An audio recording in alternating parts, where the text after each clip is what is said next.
warahmatullahi wabarakatuh. Alhamdulillah alladzi anzalal Qur'an hudan linnas wa bayyinatin minal huda wal furqan. Asyhadu an la ilaha illallah wahdahu la syarikalah wa asyhadu anna Muhammadan abduhu wa rasuluh la nabiyya ba'dah. Allahumma salli ala sayyidina Muhammad wa ala alihi wa ashabihi ajma'in. Qala Allah ta'ala fil Qur'anil Karim, a'udzu billahi minasy syaithanir rajim. Bismillahirrahmanirrahim. Inna anzalnahu fi lailatul qadri. Wa ma adraka ma lailatul qadri. Lailatul qadri khairum min alfi syahrin. Tanazzalul malaikatu war-ruhu fiha biizni rabbihim min kulli amrin. Salamun hiya hatta matla'il fajar. Shadaqallahul azim. Yang saya hormati Bapak Pengurus Masjid Nurul Iman beserta bapak-bapak para penya sepuh, Bapak Ibu, para jamaah rahimakumullah. Alhamdulillah, bersyukur kita kepada Allah Subhanahu wa taala. Pagi ini Allah takdirkan kita bisa hadir bersama di masjid ini dalam rangka kita melaksanakan salat subuh berjamaah. Mudah-mudahan amal ibadah kita mendapatkan ridha Allah Subhanahu wa taala. Amin Allahumma amin. Sekarang kita sudah berada pada 17 Ramadan. Di 17 Ramadan ini kita diingatkan dengan peristiwa turunnya Al-Quran. Turunnya Al-Quran itu dijelaskan Allah dalam Al-Quran yang tadi ayatnya saya baca. Allah berfirman, Bismillahirrahmanirrahim. Inna anzalnahu fi lailatul qadri. Sesungguhnya kami turunkan Al-Quran itu di malam Al-Qadar. Wa ma adraka ma lailatul qadar. Tahukah kalian Lailatul Qadar itu apa? Lailatul Qadri khairum min alfi syahrin. Lailatul Qadar itu lebih baik daripada 1000 bulan. Tanazzalul malaikatu waruh. Para malaikat turun bersama Jibril alaihissalam. Salamun hiya hatta matla'il fajr. Mereka turun sampai dengan salamun hiya hatta matla'il fajri, selamat sejahtera hingga terbit fajar. Bapak Ibu yang saya hormati,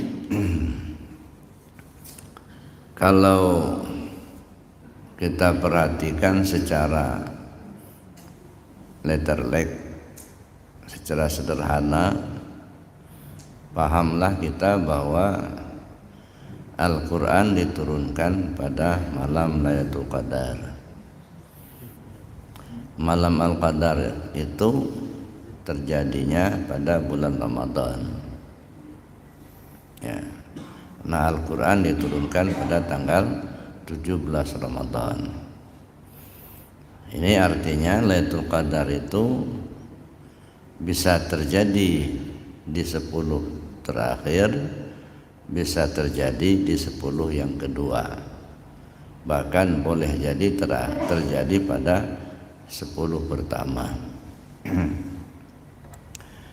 Cuman masalahnya yang kita pahami Lailatul Qadar itu adalah suatu masa, suatu waktu di mana Allah menurunkan ketentuan-ketentuannya untuk manusia.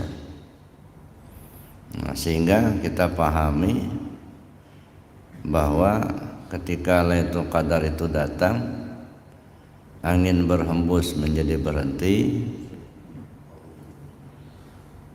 kemudian air mengalir pun terhenti, suasana tenang,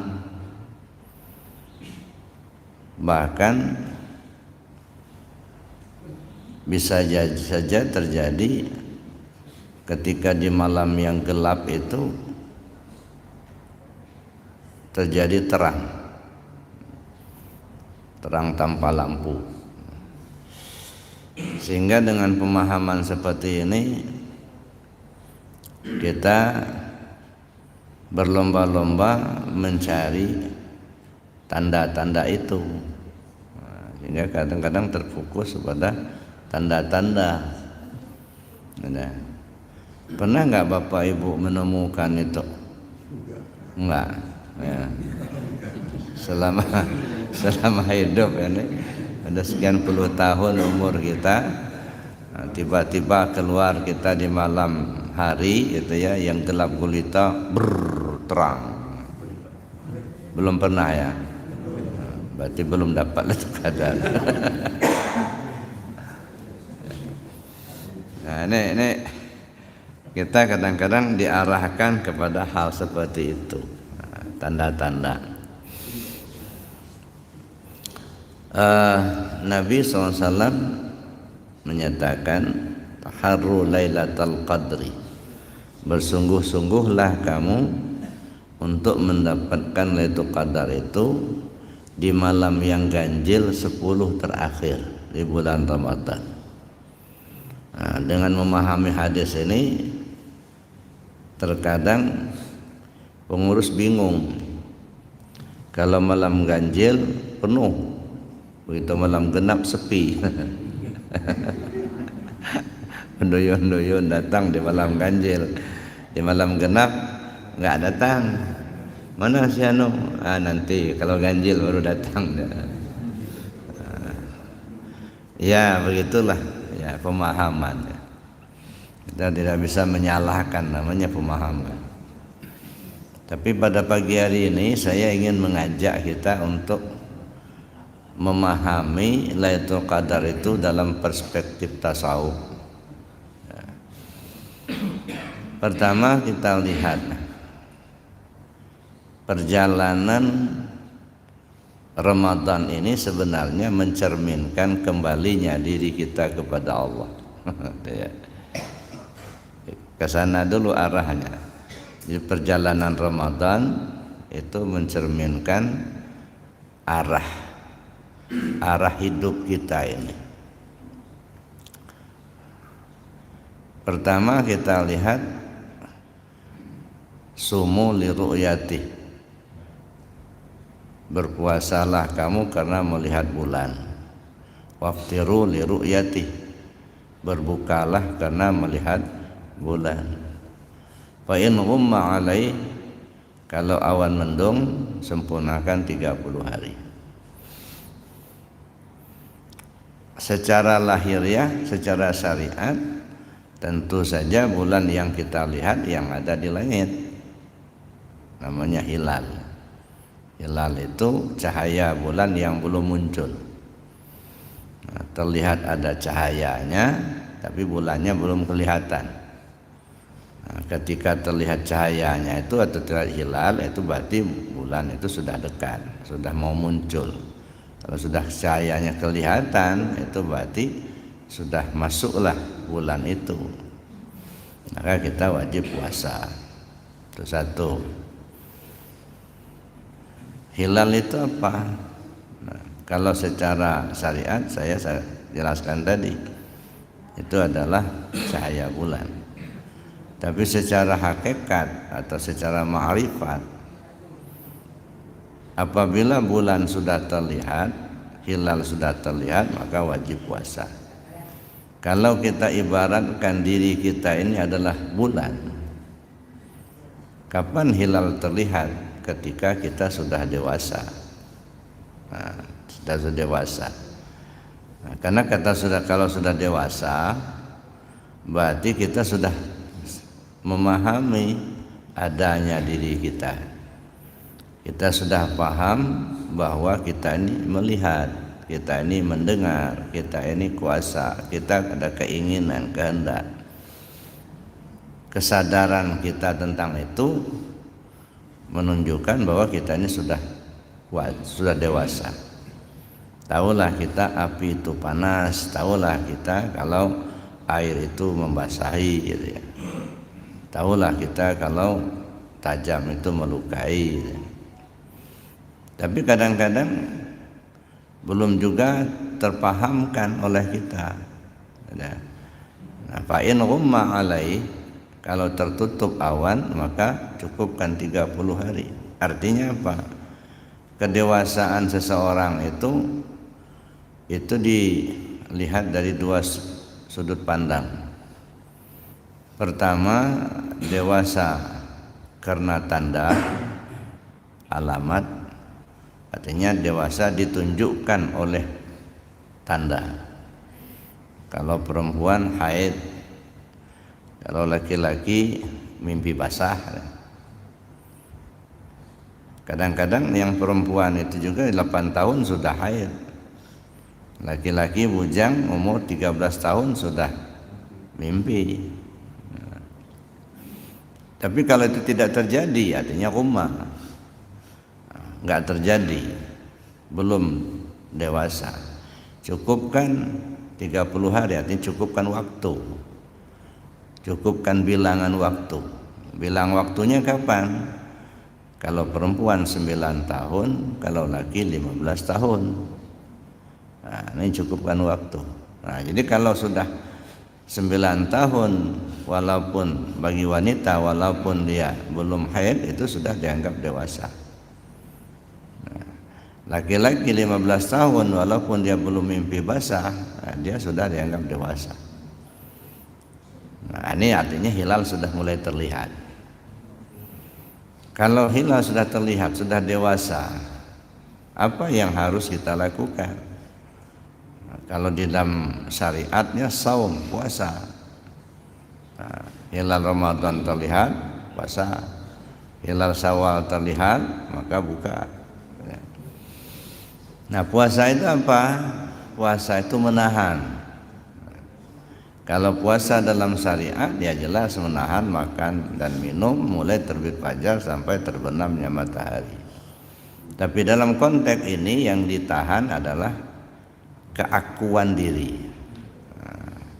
Keakuan diri, mengaku kita yang kuasa, mengaku kita yang berkehendak, ngaku kitalah yang hidup, ngaku kitalah yang berilmu.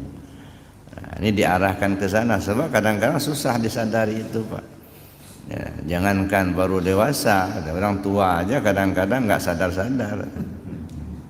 Ya, makanya perlu ada puasa, ada menahan, nah, ditahan keakuan. Nah, setelah ditahan dalam perjalanan Ramadan, nah, sekarang tanggal 17 Ramadan turunlah Al-Quran. Apa itu Al-Quran? Jelas itu wahyu Allah. Untuk apa? Hudal linnas, petunjuk. Nah, kemudian artinya dalam perjalanan hidup kita datang petunjuk. Petunjuk mulai datang. Al-Quran ini turunkan pada malam Al-Qadar. Ya, petunjuk sudah datang. Apa yang terjadi ketika petunjuk itu sudah datang? Maka tergeraklah hati kita ingin belajar, tergeraklah hati kita ingin berzikir, tergeraklah hati kita ingin memahami ilmu ketuhanan, kan? Arahnya kan kembali ke Allah. Nah, bagaimana kita akan kembali ke Allah kalau kita tidak mengenal Allah? Nah, diberi Allah petunjuk sehingga maulah hati kita ini belajar ilmu ketuhanan, supaya kita ngerti, paham tentang Tuhan itu. Ya. Nah, setelah kita paham, datang petunjuk tadi, Lailatul Qadar. Lailah ini kalau dibahasakan malam. Apa yang terbetik di pikiran kita kalau kita sebut malam? Gelap. Ya kan? Kalau siang kan terang, kalau malam gelap. Apa itu gelap? Gelap itu nggak tahu, itu gelap. Zulmah, bodoh, tak paham, itu gelap. Ya. Dia tidak mengerti mana yang halal, mana yang haram, tidak tahu mana sah, mana batal, tak paham ilmu tauhid, tak paham ilmu ketuhanan, tak kenal dia sama Allah, itu gelap. Ketika masih terjadi gelap itu, datanglah ketentuan al-qadar. Nah, al-qadar itu artinya ketentuan. Sesuatu yang sudah ditentukan menjadi jelas. Nah, misalnya, kapan pengajian Buya di Aliman? Pada hari Minggu kedua pagi, ba'da subuh. Nah, jelas sudah ditentukan. Sebelum ditentukan masih meraba. Bisa hari Senin, bisa Selasa, Rabu, Kamis, Jumat, Sabtu. Masih gelap. Tapi begitu ditentukan minggu kedua, ya, ba'da subuh, sudah jelas. Nah, kalau sudah jelas, nah hilang keraguan tadi. Nah, Allah beri petunjuk, paham, ngerti kita tentang ketuhanan itu. Ketika kita sudah mengerti, paham kita tentang ilmu ketuhanan, mengenal kita akan Allah dengan sempurna, maka yang tadi tidak rajin ibadah menjadi rajin ibadah. Yang tadinya tidak kenal zikir menjadi kenal zikir. Yang tadinya malas berzikir rajin berzikir. Yang tadi tidak mengenal Allah menjadi kenal Allah. Nah, ketika kita sudah masuk ke pengetahuan itu, mengenal kita akan Allah, kenal kita Allah yang kuasa, kita yang lemah. Kenal kita Allah itu kaya, kita yang miskin. Ya, kenal kita Allah itu yang kuasa, kita yang lemah. Nah, ini. Jadi mengenal diri, kenal diri kita ini lemah, yang kuat Allah. Kenal diri kita ini miskin, yang kaya Allah. Kenal kita diri kita ini tak melihat, ya, yang melihat Allah. Kenal diri kita ini bodoh, yang pintar itu Allah. Kesadaran ini kemudian pada akhirnya datang waktu bayar zakat fitrah. Apa itu zakat fitrah? Ya, zakat kita berikan kepada yang berhak menerima. Kalau secara syariat tentu makanan pokok. Karena makanan pokok kita ini beras, maka yang kita zakatkan beras. Begitu mereka makanan pokoknya gandum, yang mereka zakatkan gandum. Artinya makanan pokok. Mana yang pokok pada kita secara sifat? Yang pokok hayat, hidup. Yang pokoknya sifat 7. Nah, ini pokok di kita.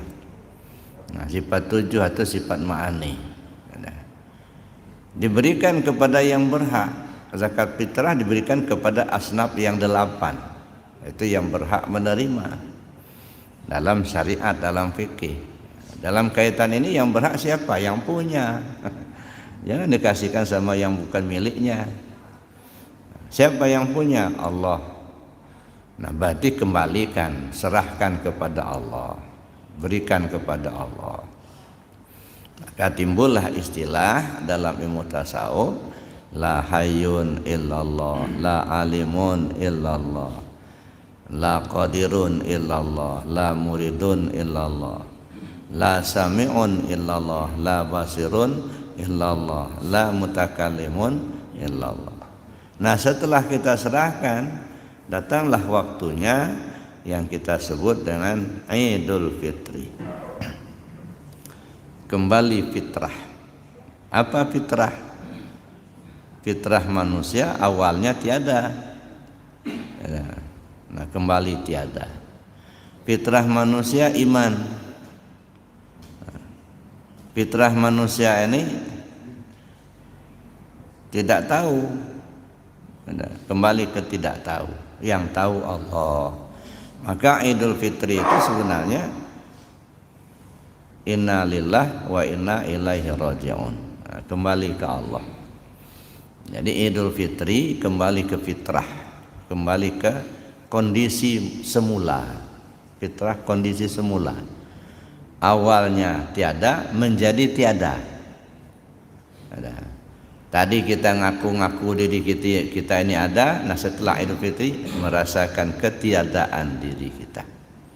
Nah, itu fitrah. Nah beda dengan pemahaman bahasa. Idul Fitri itu kembali. Fitir itu futur. Futur itu apa? Sarapan pagi. Nah, Idul Fitri balik sarapan pagi. Jadi begitu 1 Syawal, nah balik sarapan pagi balik. Nah, makanya kalau Idul Fitri itu jangan berangkat dulu untuk sholat Id sebelum sarapan dulu. Namanya Idul Fitri. balik makan pagi. Kemudian timbullah istilah halal lebih halal. Halal lebih halal itu apa? Melakukan perbuatan yang halal di saat sudah dihalalkan. Makan minum halal, 1 Syawal waktunya sudah dihalalkan, maka disebut halal bihalal. Kalau sekarang kita makannya halal cuman masih haram, maka disebut halal biharam. Jangan dulu, nanti 1 Syawal baru halal bihalal. Jadi Bapak Ibu yang saya hormati, nah sampai di sini apa yang bisa kita pahami sebenarnya? Kembalinya diri kita ke Allah. Nah makanya kata Allah, as-saumu li wa ana ajzi bihi. Banyak orang memahami puasa itu untuk aku, kata Allah, aku yang akan membalasnya. Emangnya Allah tuh butuh puasa kita? Allah nggak butuh nggak? Sedunia ini orang puasa Allah nggak untung. Tidak satu pun manusia di dunia ini yang puasa Allah nggak rugi. Jadi Allah nggak butuh puasa kita. Kalau dikatakan puasa itu aku yang membalasnya, kata Allah, emangnya kalau yang sholat, yang sedekah bukan Allah yang membalasnya? Itu Allah juga kan yang membalasnya. Nah, jadi kalau menurut saya as-saumu li artinya apa? Puasa itu untuk menuju aku. Nah kita tahan itu gunanya apa? Untuk menuju Allah. Nah kalau sudah menuju Allah sampai ke Allah, ana ajzi bihi, aku yang menjadi balasannya, bukan pahala lagi Pak. Ya, jadi bukan pahala, bukan surga lagi urusannya, aku jadi balasannya. Kalau kita anekdot kan, ada seorang gadis cantik, ya, rebutan remaja. Kata si gadis ini, siapa yang bisa datang ke rumah saya pada jam sekian, maka aku jadi balasannya. Maka ada yang datang, yang diharapkannya apa? Pemberian si gadis. Ada yang datang yang diharapkannya sesuatu yang dia inginkan, tetapi bukan gadis itu. Tapi ada yang datang, dia tidak mengharapkan apa-apa, yang diharapkan si gadis itulah.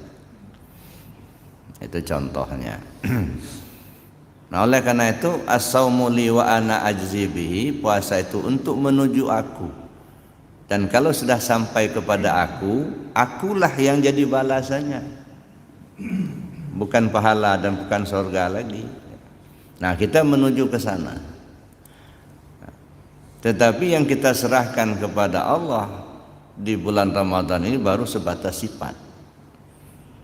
Nah, baru sebatas sifat. Karena itu yang pokok dalam hidup kita, itu sifatnya. Nah, itu yang muncul ke permukaan. Nah, kita kuasa bisa melangkah, kita bisa melihat, kita bisa mendengar. Nah, Tapi belum berhenti di sana, karena ternyata diri kita ini bukan hanya ada sifat, ada zat. Maka berlanjut sampailah waktunya bulan Zulhijjah. Nah, di bulan Zulhijjah ada 3 momentum penting. Pertama ada 9 Zulhijjah. Waktunya sampai 9 Zulhijjah. Nah, bagi mereka yang melaksanakan ibadah haji, maka wukuflah mereka di padang Arafah.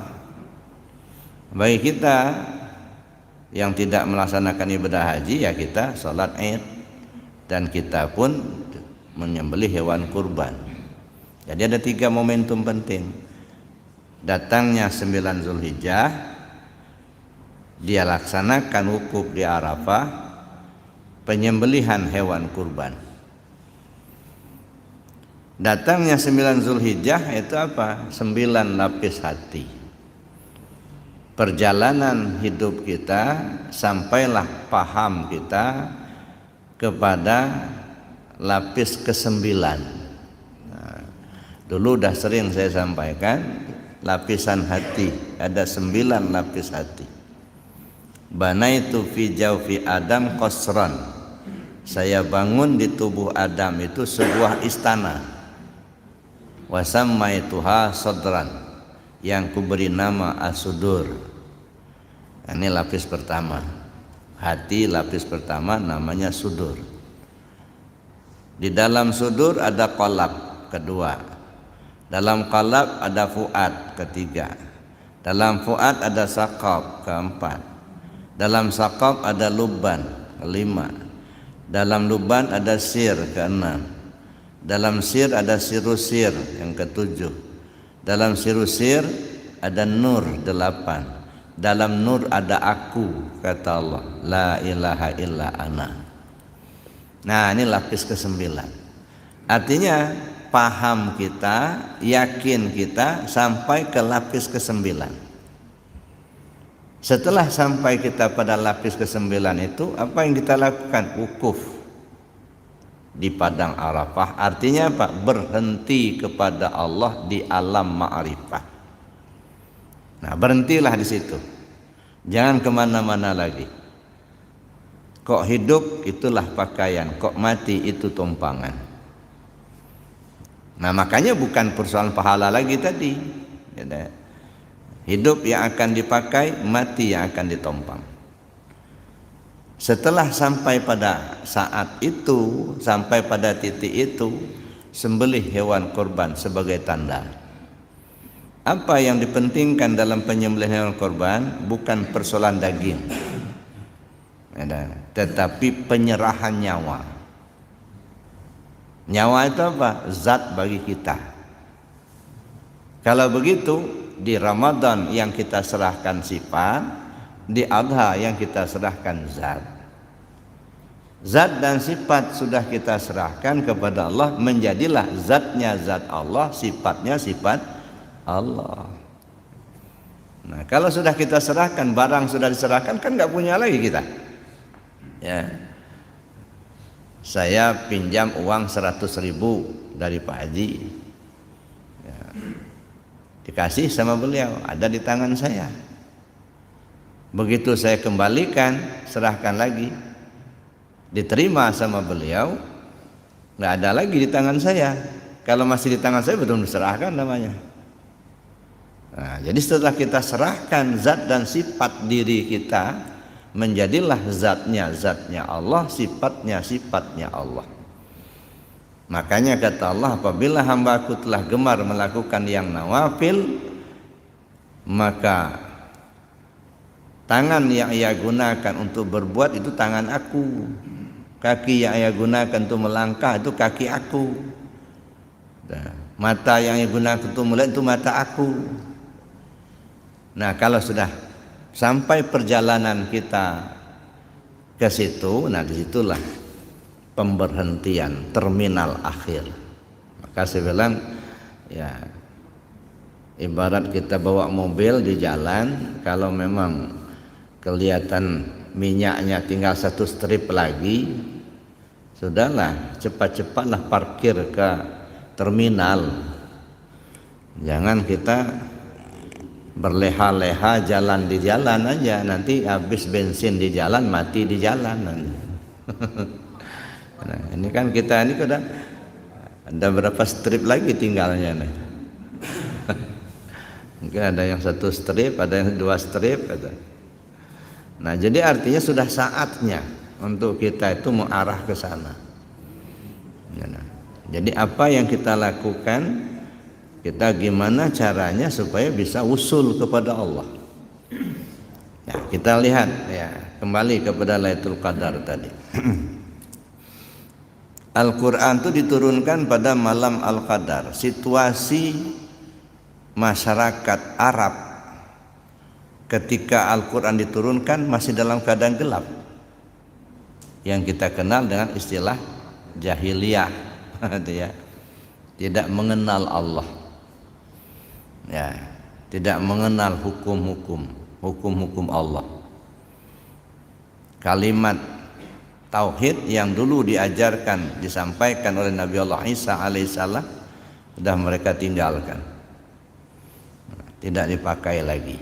Dalam situasi yang gelap itu, maka Allah turunkan Al-Quran. Nah, begitulah gambarannya kehidupan kita. Oleh karena itu di malam Al-Qadar ini sangat boleh jadi kita mendapatkannya di malam genap. Bisa saja si B mendapatkan di malam ganjil gitu. Nggak sama, Pak. Jadi bukan sekali turun, enggak. Si A mendapatkan di malam genap, si B dalam malam ganjil. Nanti si C nanti mungkin 10 terakhir baru menemukan. Kenapa? Petunjuk. Jadi Lailatul Qadar itu artinya petunjuk untuk ma'rifat kepada Allah. Maka kita berlomba-lomba untuk mencari Lailatul Qadar itu pada malam yang ganjil. Yang malam gelap, yang tidak tahu, yang ganjil itu ya Allah yang ganjil. Tak tahu sama Allah, maka berusahalah. Ya. Nah, apa yang perlu kita usahakan? Yang pertama, kita berusaha untuk belajar. Yang kedua, kita berusaha lewat amal. Nah, jadi pengetahuan dan amalan. Jadi antara amaliyah dengan ilmiah ini harus sejalan, Pak. Nggak bisa kita mengambil salah satu, membuang salah satu. Pokoknya beramal, jalan aja. Mau kemana, Pak? Nggak jelas dah. Jalan-jalan. Asal jalan tapi nggak tahu arah, ini bisa kesasar. Nah, tapi begitu kita tahu arah tapi tidak jalan, nggak nyampai juga. Tahu persis kita kalau mau ke Jakarta dari sini, dari rumah kita naik angkot misalnya atau naik bis sampai kita ke Bakau. Di Bakau nanti kita naik kapal feri sampailah di Merak. Sampai di Merak naik mobil bis ke Rambutan.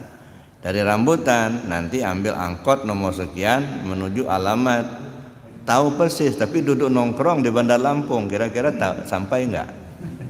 Ya enggak, cuman teorinya aja. Ya. Begitu juga jalan aja, mau kemana, Pak? Mau Jakarta. Tapi kita nggak tahu Jakarta itu ada di mana. Pokoknya kata orang, kalau ke Jakarta tuh naik mobil. Berhentilah kita di halaman rumah kita, lewat truk, mobil, naiklah kita. Nggak taunya mobil karet PTP ke Jambi. Balik kita, Pak udah nyampai, Pak katanya. Balik kita, nggak enak Jakarta itu sepi karet semua.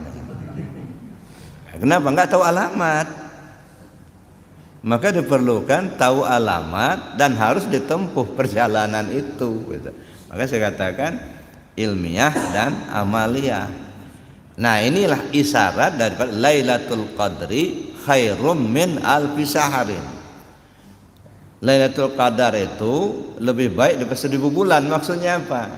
Amaliyah yang kita lakukan di malam Al-Qadar itu nilainya sama dengan amaliyah selama 1000 bulan. Apa maksudnya ini?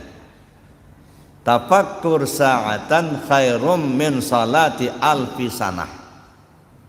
Berpikir sejenak, sedetik bagi orang arif billah itu lebih baik daripada salat selama 1000 tahun. Jadi amal ibadahnya seorang arif billah jauh lebih baik daripada amal ibadahnya orang yang tidak arif billah. Makanya disebut Lailatul Qadar khairum min alfi syahrin. Al-abid sayyarun ilal jannah wal arif tayyarun ilal qurbah. Orang abid hanya rajin ibadah tapi tak kenal Allah. Pokoknya rajin betul kalau ibadahnya, tapi Allah yang dia sembah dia nggak paham. Pokoknya Tuhan itu namanya Allah, nama. Siapa yang bernama Allah itu dia nggak tahu. Di mana Allah itu nggak paham. Ini abid. Al-abid sayyarun ilal jannah, ibarat jalan kaki menuju surga. Makanya tidak heran kita kalau abid yang dipikirkannya surga sama bidadari. Banyak-banyak ibadah supaya masuk surga. Banyak-banyak ibadah biar ketemu bidadari. Ini ibarat jalan kaki menuju surga. Tapi orang arif billah tayyarun ilal qurbah, terbang menuju Allah. Dia nggak mikirin surga lagi, nggak. Dia nggak mikirkan bidadari, nggak.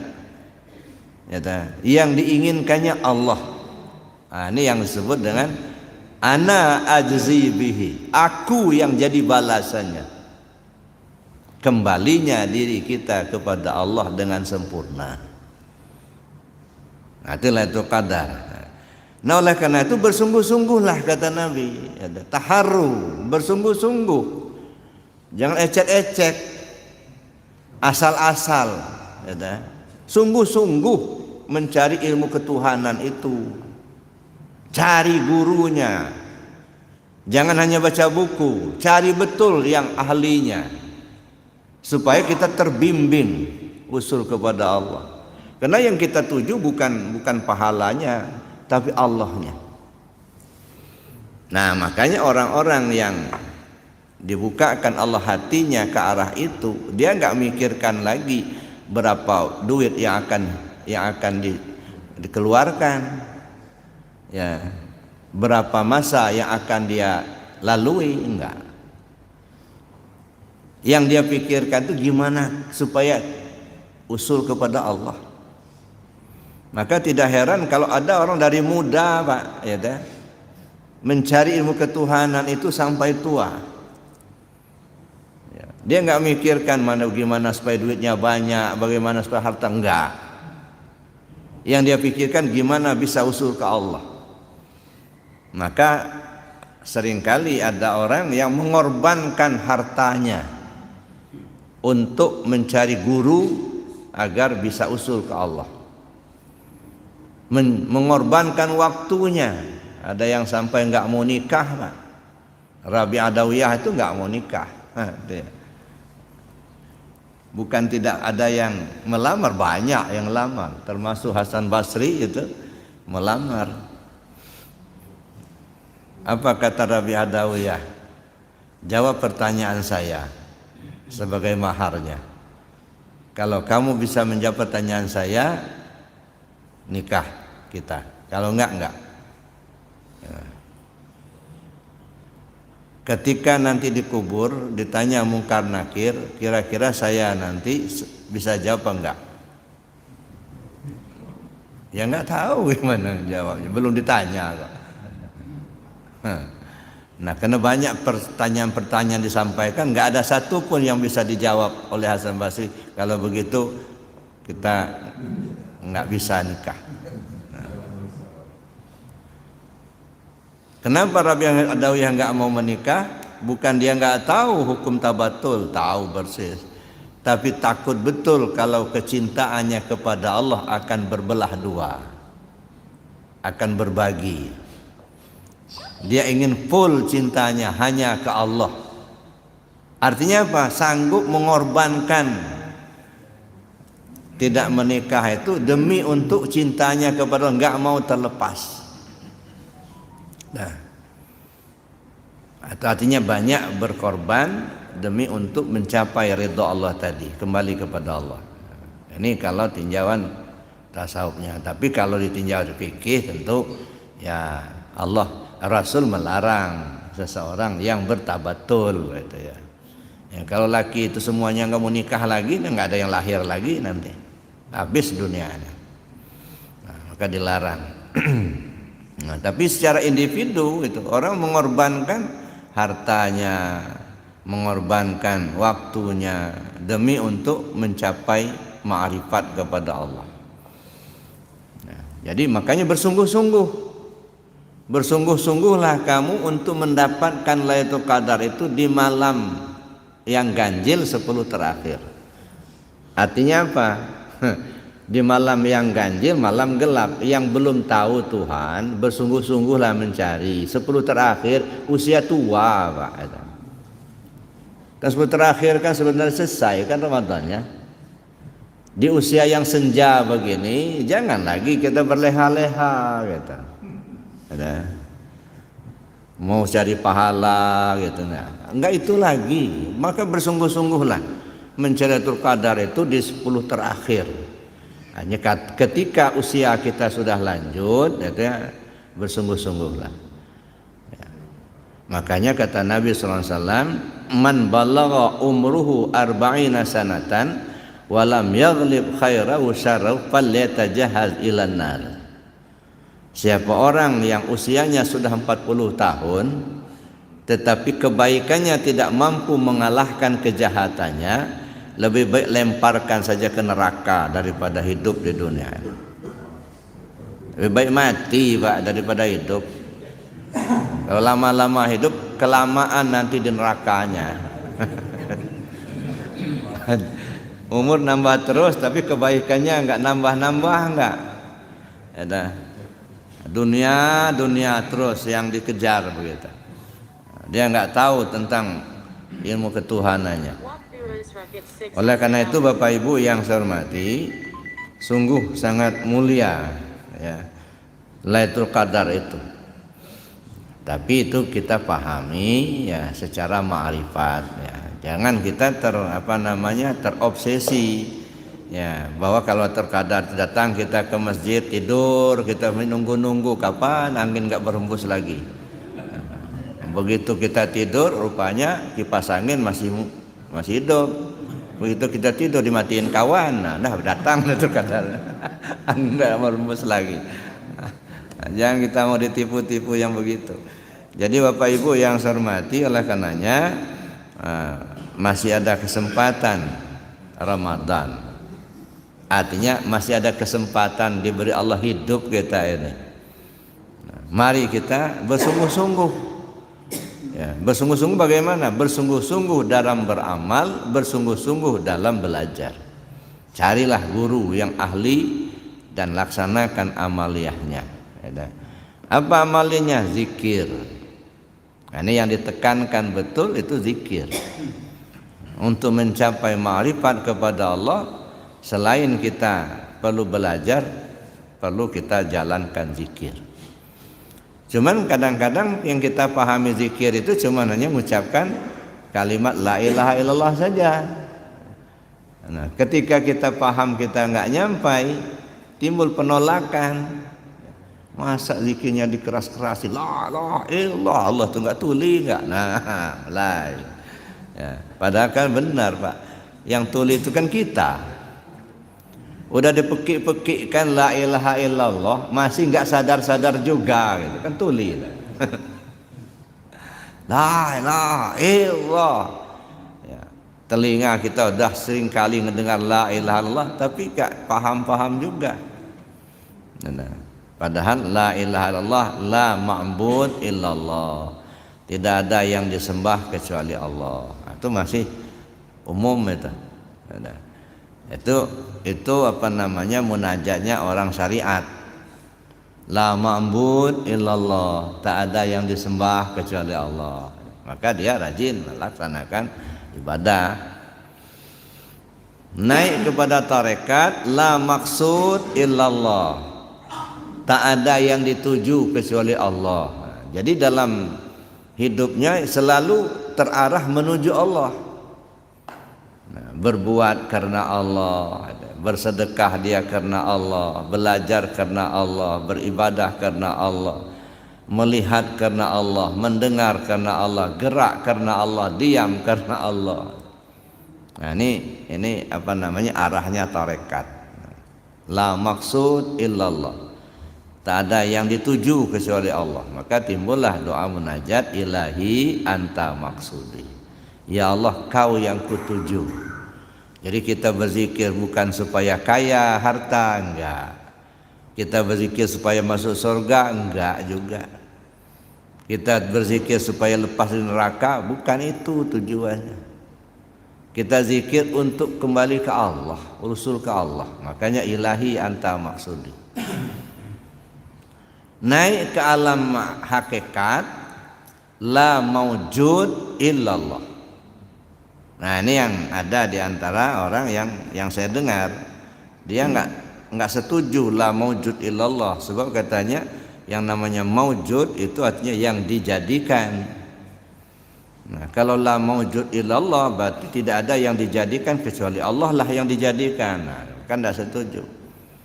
Nah ini paham bahasa, dia enggak paham hakikat enggak. Nah, ini kan bahasa hakikat, Pak.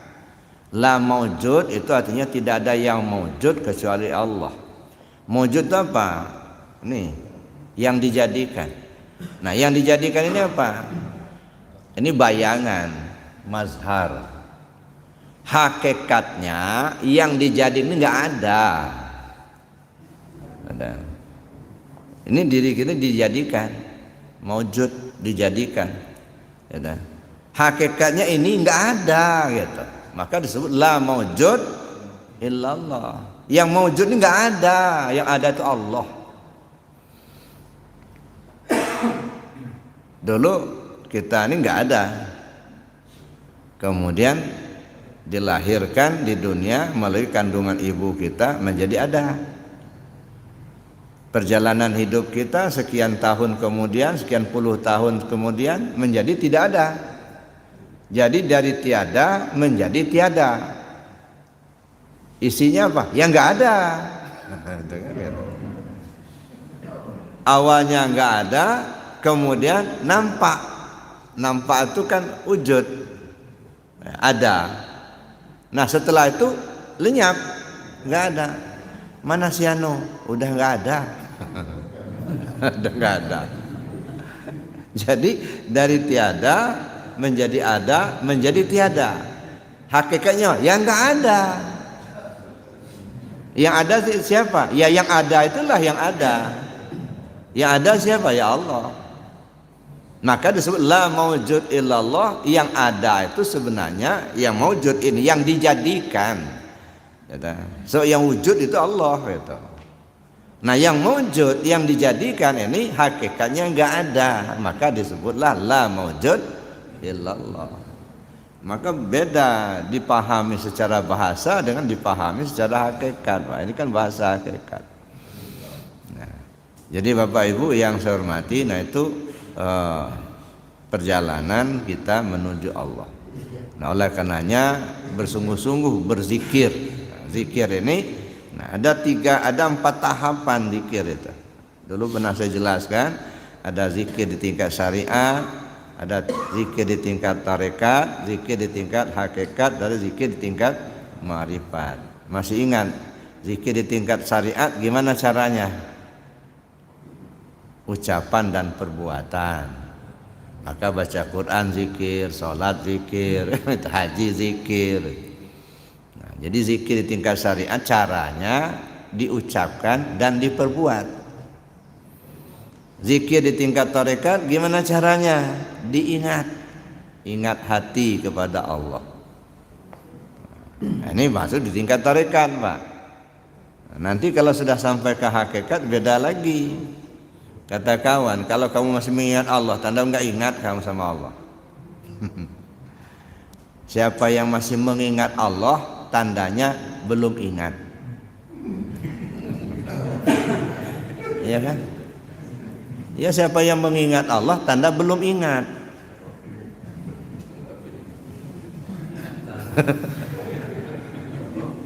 Kalau dia sudah ingat Allah, nggak mengingat lagi, nggak ngapain ingat-ingat terus. Ya.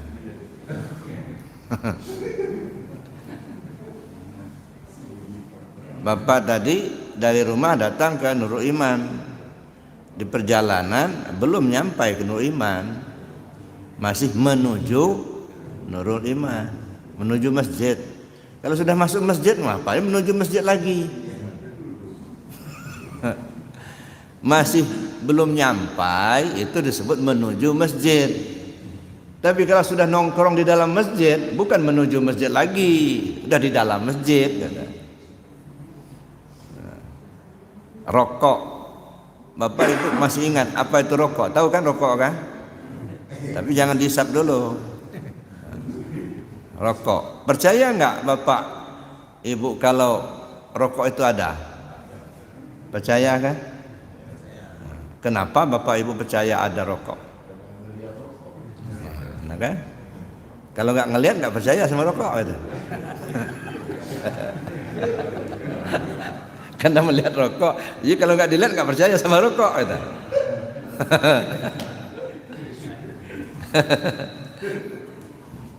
Ya karena kita bukan rokok, maka kita percaya itu rokok.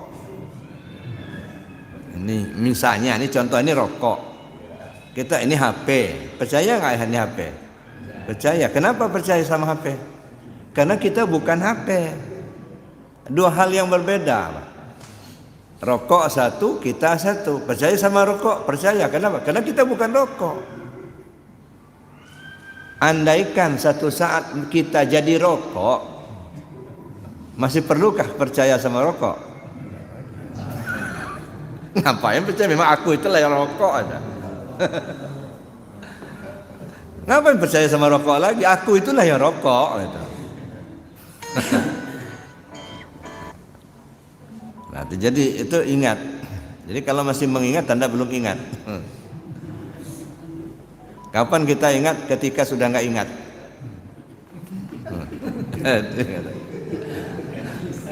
Agak bingung juga. Masya Allah. Artinya kalau kata masih mengingat-ingat, itu masih ada upaya, masih usaha kita. Ya. Tanda kita belum ingat, maka kita mengingat. Begitu kita ingat, enggak usah ingat-ingat lagi. Memang kita ingat, udah ingat. Nah, ingat hati ke Allah. Naik lagi nanti ke hakikat. Nah, caranya bukan sekedar ingat, tetapi dirasa. Jadi caranya apa? Zikir rasa.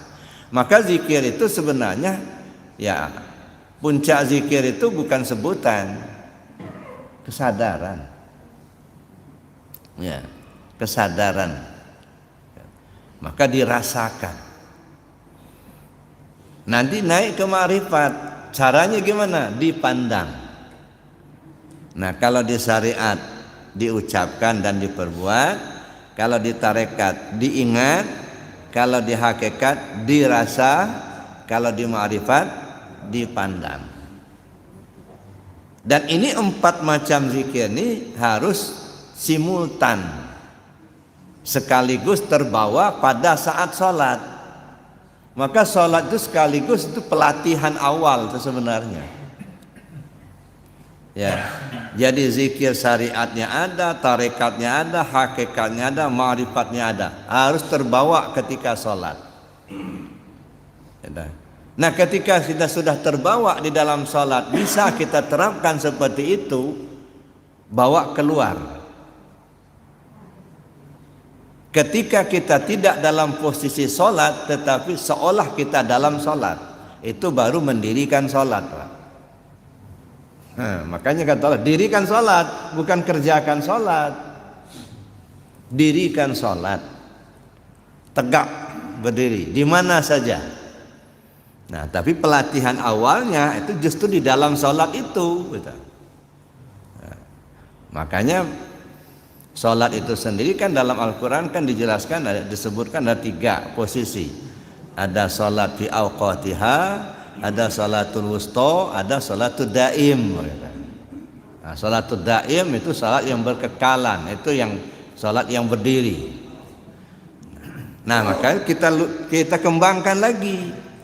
Kalau di syariat apa itu sholat?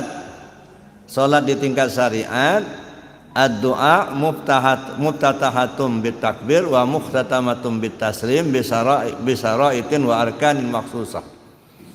Kumpulan doa yang diawali dengan takbir, diakhiri dengan salam, dengan syarat rukun tertentu. Ada jelas itu. Tapi begitu masuk ke alam tasawuf, beda lagi. Apa itu salat? Penyaksian zat kepada sifat. Nah, kalau sudah penyaksian zat kepada sifatnya, di mana saja, kapan saja, nah, itu baru berdiri salatnya. Nah, nanti pada satu waktu mungkin kita coba kopas salat itu. Nah, tapi sekarang ini baru sampai Lailatul Qadar, Pak. Jadi itu gambarannya. Saya kira demikian karena waktu ya, agak siang nih. Oleh karena itu mari kita mungkin ada hal-hal yang ingin kita diskusikan. Namun sementara saya akhiri dulu. Assalamualaikum warahmatullahi wabarakatuh. Waalaikumsalam warahmatullahi wabarakatuh. Bapak